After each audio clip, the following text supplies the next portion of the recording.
My phone rings with Mom's special ringtone, the old country song she used to hum while cooking Sunday dinners.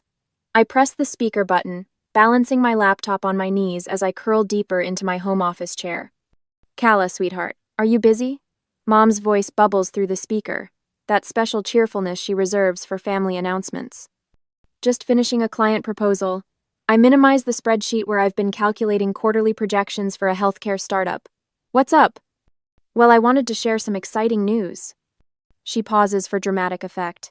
Your brother just bought that beautiful Tudor in Oakwood Hills. You know, the one with the stone pathway and those gorgeous maple trees? My fingers freeze over the keyboard. Finn bought a house in Oakwood Hills? The exclusive neighborhood where homes start at $500,000.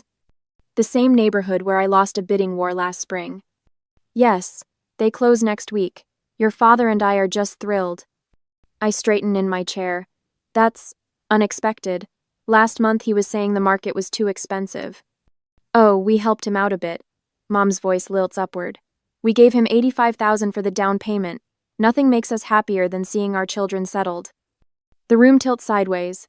$85,000. I grip the edge of my desk to steady myself. Mom, that's incredibly generous. Well, you know how it is. Finn's starting his life, and that neighborhood is perfect for when they have children. She pauses. You've always been so independent, sweetie. We figured you didn't need help. The words land like a slap. Independent. The family code word for, we don't have to worry about Calla. My phone buzzes with a text notification. I glance down to see an alert from my bank. Unusual account activity detected. Attempted access to closed joint account number 4582. The joint account I closed 3 weeks ago. The one I originally opened to help Dad pay his medical bills when he lost his insurance. Mom, I need to go. Something's come up with work. Always working. That's our Calla. Will we see you Sunday for brunch? My mind flashes back to last month's family dinner. Dad raising his glass to Finn's new temporary job at his friend's landscaping company. Finally doing real work with his hands. Meanwhile, my business, the one that paid their property taxes last year, was dismissed as just consulting. Calla? You there? Sorry, Mom, I've got to run. I hang up before she can hear the tremor in my voice. I dial my attorney's number from memory. Morgan Cooper's office. It's Calla Whitaker. Is she available? It's urgent. 2 minutes later, Morgan's crisp voice comes through. Calla, what's happened? My parents just tried to access our old joint account, the one we closed last month. The attempted access was logged. They can't touch what they don't know exists. They just gave my brother $85,000 for a house down payment. My voice sounds hollow even to my own ears, right before trying to withdraw from my account. A pause. I see. And what would you like to do about this information? I open my laptop and create a new spreadsheet. The title forms under my fingertips. Family Karma Audit. In the first row, I type $85,000, given to Finn for house. $0, given to Calla. Calla? Are you still there? I'm here. I reach into my desk drawer and remove the silver frame holding last year's Christmas photo, all of us smiling in matching sweaters, my arm around Mom's shoulders. I place it face down in the drawer. I'm just getting started. On Sunday during brunch, the afternoon sun filters through the bay windows as I kneel beside Mom, angling her phone to capture everyone at the patio table. Dad and Finn crowd together with Taylor, their smiles practiced and wide for the camera. Just one more, I say, pressing the shutter button. A notification slides down the screen, a group text. My finger accidentally taps it before I can stop myself. Whitaker family chat. No Calla. The breath freezes in my lungs. 3 years of messages from a thread I never knew existed. My eyes dart across the screen, catching fragments as I scroll quickly. Dad, closing tomorrow on the Oakwood house. Finally beat those California transplants driving up prices. Finn, that family that outbid us last year, moved to Seattle. Karma. The family that outbid them. My bid.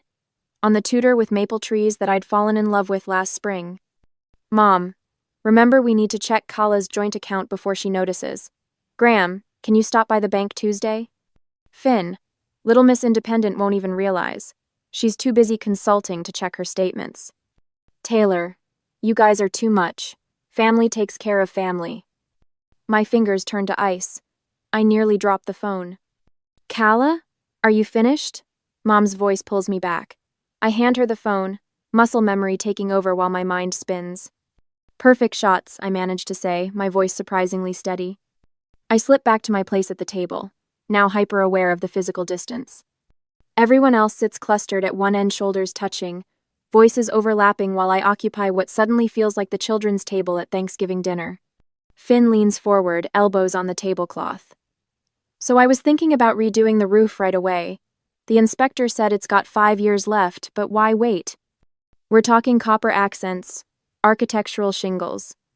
Sounds expensive, Taylor adds, her voice bright with anticipation. 18,000, right? I sip my water, calculations running through my head. That's a significant investment. How are you planning to cover that on your landscaping salary, Finn? The question comes out measured, curious rather than accusatory. The table falls silent. Mom's spine straightens as if pulled by a string. Why are you always so aggressive? She asks, her voice tight with warning. Dad places his fork down with deliberate care. That tone is unladylike, Calla. It's intimidating to men when women talk about money like that. Finn snorts, reaching for another biscuit. Feminist Calla at it again, counting every penny. Some of us prefer to live a little. We're helping with the landscaping, Mom interjects, folding her napkin into smaller and smaller squares. The yard has so much potential with those maple trees. The same maple trees I'd planned to build a reading bench under. Taylor nods enthusiastically. Family takes care of family. Your parents helped with my student loans too. She reaches across to squeeze Mom's hand. I don't know what we'd do without them. My phone vibrates in my pocket. A text from a number I haven't seen in years. Greer Hollis. We need to talk about Florida. Cousin Greer, the black sheep who vanished from family gatherings 5 years ago after a mysterious argument with Dad about Grandma's estate. Before I can respond, another message arrives, this one from Morgan. Discovered forged signatures on timeshare sale. Call me as soon as possible. The dining room door swings open, and Rebecca, my assistant, steps in with practiced confidence.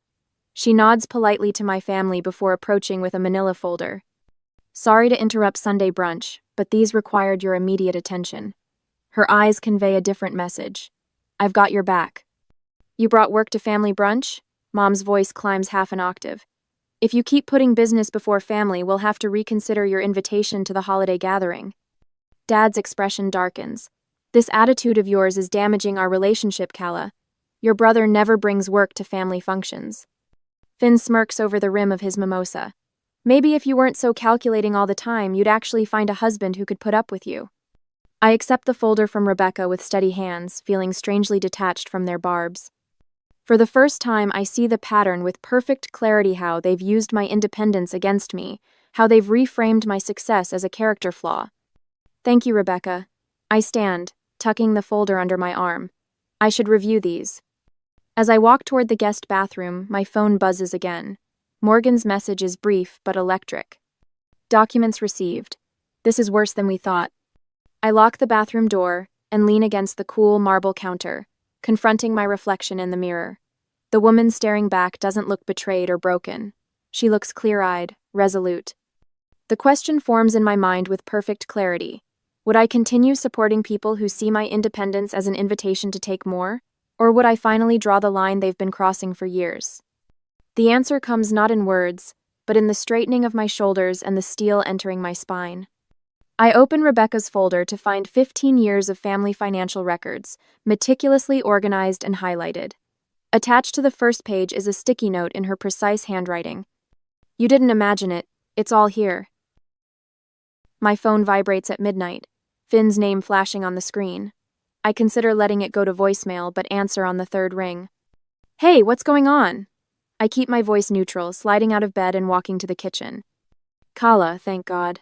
Finn's voice carries that particular breathless quality he reserves for financial emergencies. The home inspection found black mold in the attic. I need $18,000 for remediation before we close next week. I fill a glass with water, taking a long sip before answering. That's a significant amount. What did the bank say? Come on, you know they won't extend the loan this late in the process. His voice shifts, softer now. It's just a short-term thing. 60 days, tops.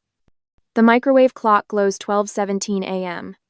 I place my glass on the counter with a deliberate click. Have you asked Mom and Dad? A pause.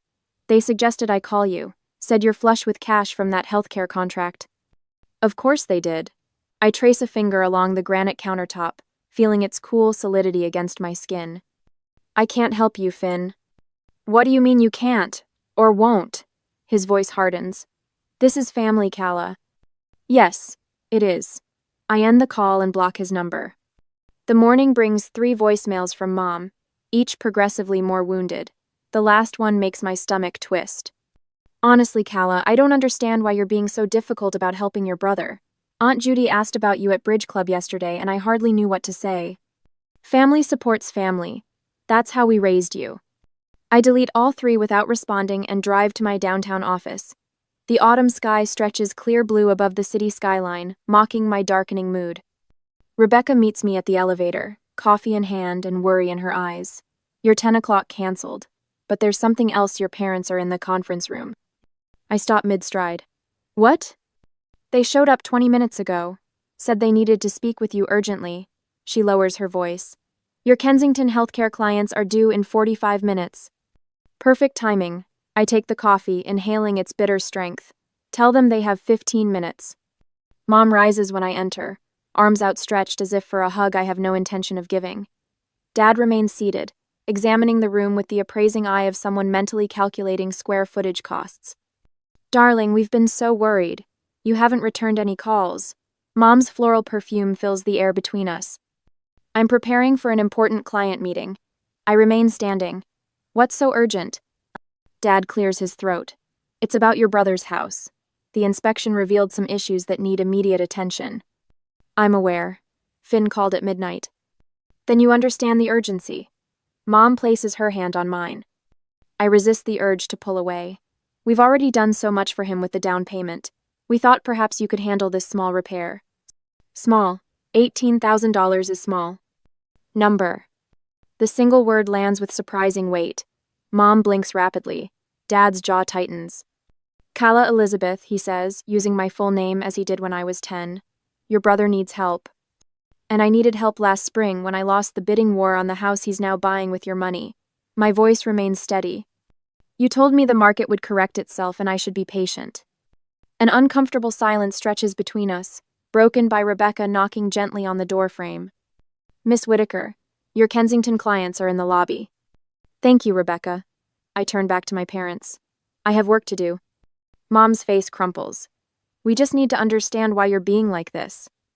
Like what, Mom? Independent? The word tastes acidic on my tongue. They leave with tight smiles and promises to figure something out. I watch them go, wondering how many times I've capitulated to similar ambushes over the years. 2 hours later, my phone pings with a credit alert. I excuse myself from the client meeting to check the notification. Unusual activity detected on Visa account number 4719. An account I never opened. The afternoon becomes a blur of phone calls and documentation. A credit card in my name with $9,600 in charges at home improvement stores. Family vacation photos on Facebook from a Lake Michigan trip I knew nothing about. A collection agency calling about Finn's truck loan with my forged signature as co-signer. This is a clear pattern, Morgan says when I call her. The attorney's voice carries the professional calm of someone accustomed to family betrayals. How soon can you meet? Tomorrow morning. Bring whatever documentation you have. And Calla, consider changing your locks. I hang up as my office door opens. It's Rebecca, holding a thick manila envelope. Your cousin Greer called while you were on the phone. She asked me to give you this in person, not by mail. Rebecca hesitates. She said it's about your grandparents' Florida property. My fingers tremble slightly as I open the envelope. Inside, a stack of notarized documents show a timeshare sale from 3 years ago, my signature on the transfer paperwork. A signature I never made. More damning is the second document. A copy of my grandparents' will, highlighting a separate inheritance designated specifically for me. Money I never received. My phone rings. Morgan. I've reviewed the preliminary documentation, she says without preamble. We have a solid paper trail of financial exploitation spanning at least 5 years. This isn't just family taking advantage, Calla. This crosses into criminal territory. I feel something shift inside Minot, the crushing weight of betrayal, but something unexpected. Lightness. While organizing my desk drawer, I find the receipt for the platinum watch I bought Dad last Christmas, $750 I couldn't really afford, but spent anyway, wanting to see his face light up. Attached is a return slip dated the 26th of December. Store credit issued to Graham Whitaker, $750. The next morning, I meet Greer at a coffee shop downtown. My cousin looks both older and more resolved than when I last saw her at Grandma's funeral. "They did the same to me," she says without preamble. After I questioned why Uncle Graham was handling Grandma's estate instead of the designated executor. Suddenly, I wasn't invited to family functions. Mom started telling everyone I was having mental health issues. I wrap my hands around my mug. How much have they taken? From me? About $40,000 in inheritance I can prove. From you? She slides another folder across the table. Based on these records, nearly $300,000 over the past decade. My stomach drops, but my voice remains steady. How did you get these? Aunt Iris left her email logged in on my laptop last Thanksgiving. I've been gathering evidence ever since. She meets my eyes directly. They've been selling off family properties for years, Calla. Properties with our names on the deeds. That afternoon, Morgan calls again. I've spoken with my partners. We'd like to handle your case pro bono. Her voice carries unusual emotion. This is elder abuse in reverse. You're not alone in this situation. Later that day, my mentor Diane suggests a comprehensive documentation strategy for the inevitable family confrontation. Create packets for each person. Everything organized chronologically. No emotion, just facts. Rebecca stays late 3 nights running, helping organize years of financial records into color-coded evidence packets. You know this means war, she says, sealing the last envelope. Number, I shake my head. This means justice. I send a certified letter requesting a family meeting at my home office on Saturday. They try to reschedule 3 times. I remain firm. Finn calls Thursday night, his voice slurred and angry. You need to stop harassing the family, Calla. Mom's blood pressure is through the roof because of your bullshit. I'll see you Saturday at 10, I reply and hang up. After he calls back 6 times, I block his number too. Friday evening, Rebecca helps me prepare the improvised EV conference room at home. As she arranges water glasses and notepads with precision, I reveal the final piece. There's something else they don't know about.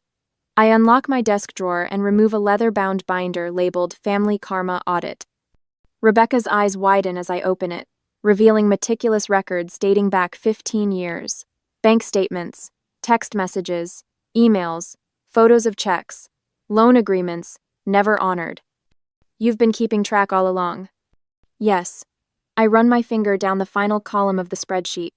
$297,842.16. What are you going to do? Rebecca asks. I close the binder with a quiet snap. I'm going to give them exactly one chance to make this right. The conference table in my home office gleams under recessed lighting. I've positioned everyone with precision, my parents on the far side, Finn beside them, Greer to my right, and attorney Morgan Cooper at the head of the table. Rebecca stands quietly by the credenza, managing the coffee service with the same efficiency she brings to our client presentations. Thank you all for coming. I open the leather portfolio that contains the records of my family's financial exploitation. I've asked you here to address some concerning patterns I've discovered. Mother fidgets with her pearl bracelet. Really, Calla, this formal setting seems excessive for a family chat. This isn't a chat. I slide the first document across the polished surface. This is a comprehensive accounting of financial support I've provided over the past decade. Father's face pales as the total at the bottom catches his eye. $297,842.63. Attorney Morgan distributes copies to everyone. Miss Whitaker has maintained meticulous records, as you can see. Finn scoffs, pushing the paper away. This is ridiculous. You're keeping score? Family doesn't count pennies. Apparently, my pennies were the only ones being counted. I click the remote. The wall-mounted screen displays security footage from First National Bank. This was taken 3 months ago. That's you, Finn, using my driver's license and social security card to access my accounts. The room falls silent. Taylor shifts uncomfortably in her chair. After everything we've done for you, Mother whispers, her voice cracking with practiced emotion. How can you attack your family this way? Father adopts his puzzled expression, the same one he used when questioned about missing tools from my garage. I don't recall any of these arrangements. My memory isn't what it used to be. Finn stands abruptly, his chair scraping against hardwood. I'm not going to sit here while you attack Mom and Dad. I'll make sure everyone in the family knows how you're treating them. Please do. I press another button on the remote. Finn's voice fills the room. Calla's such a sucker. All you have to do is mention Dad's medical bills and she writes another check. The best part? She's so busy working, she never notices when a little extra disappears. His recorded laughter cuts through the room like broken glass. Finn lunges for the door. Morgan steps in front of it. I suggest you remain seated, Mr. Whitaker. We're just getting started. Greer clears her throat and opens her own folder. I have the documents regarding the Florida timeshare sale. She spreads papers across the table. These signatures were forged. The handwriting analysis confirms it.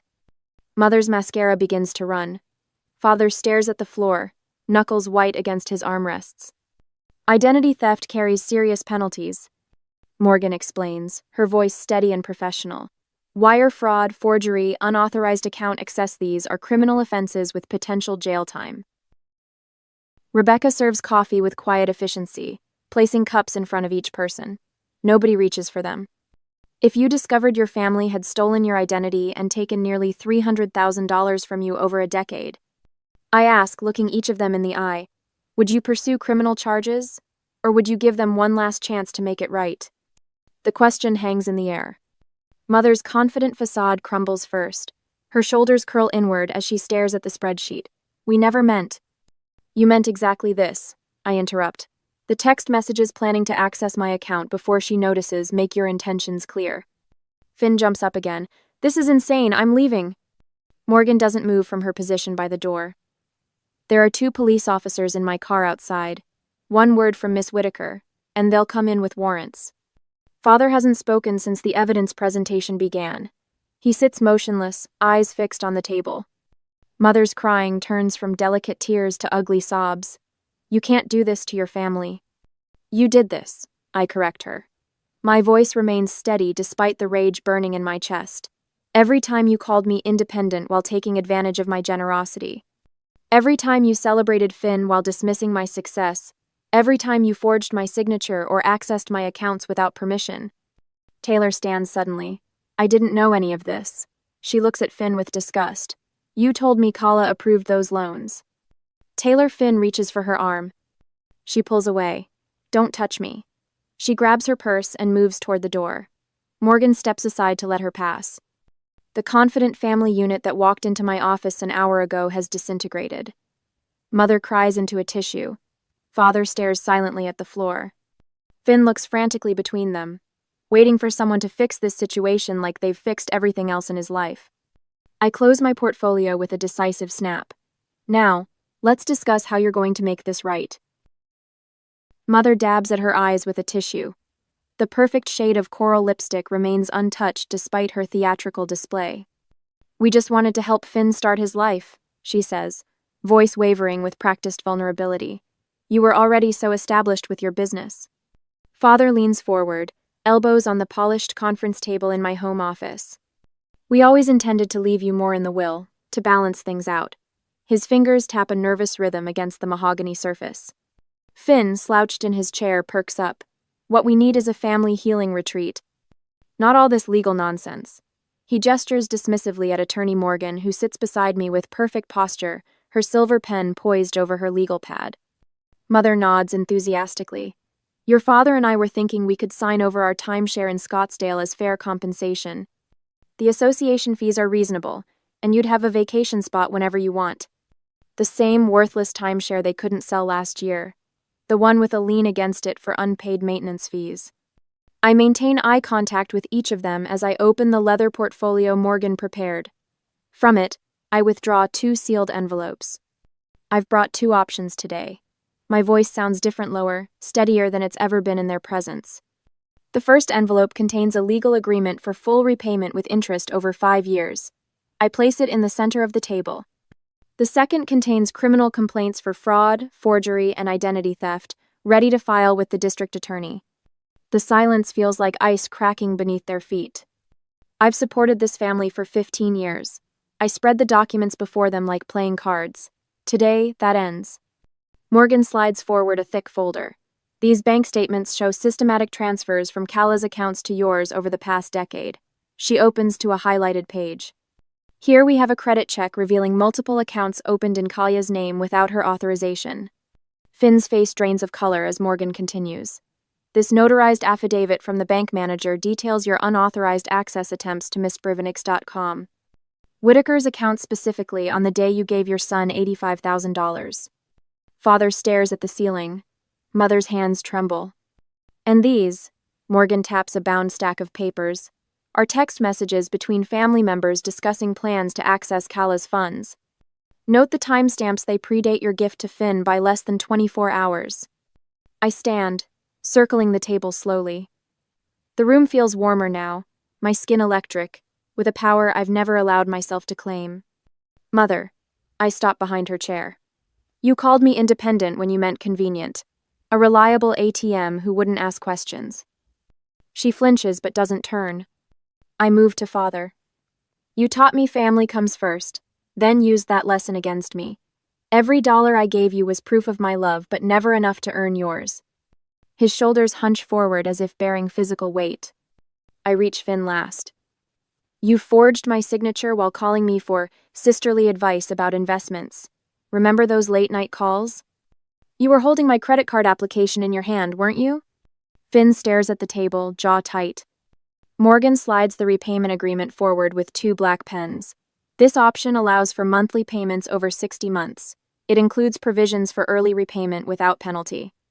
The grandfather clock in the hallway ticks 13 times before Mother reaches for a pen. Father follows, then Finn. The scratch of pen on paper sounds like victory.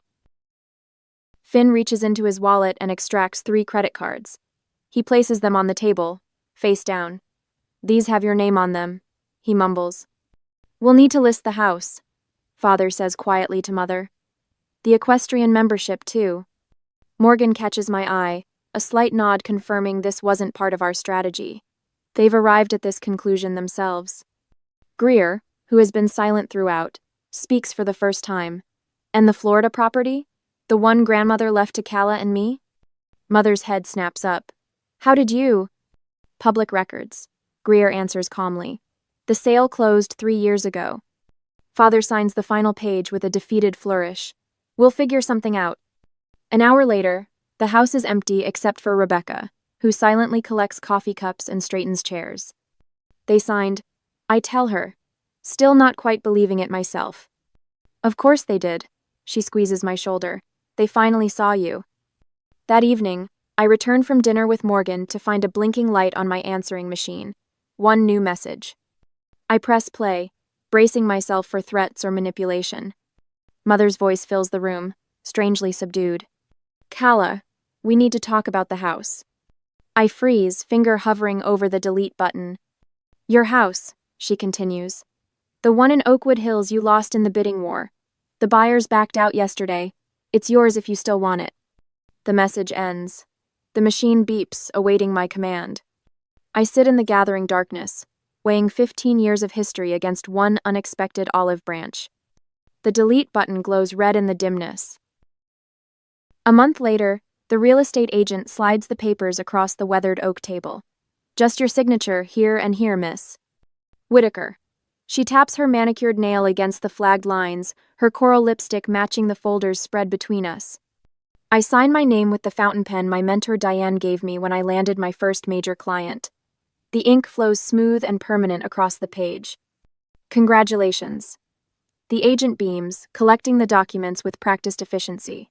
You know, we had a higher offer from a lovely family with 3 children. But the seller appreciated your all-cash offer. No financing contingencies, no inspection delays.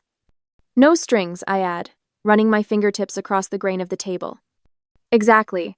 She hands me a set of keys attached to a handcrafted leather fob. This one's paid in full. No mortgages, no loans, no strings.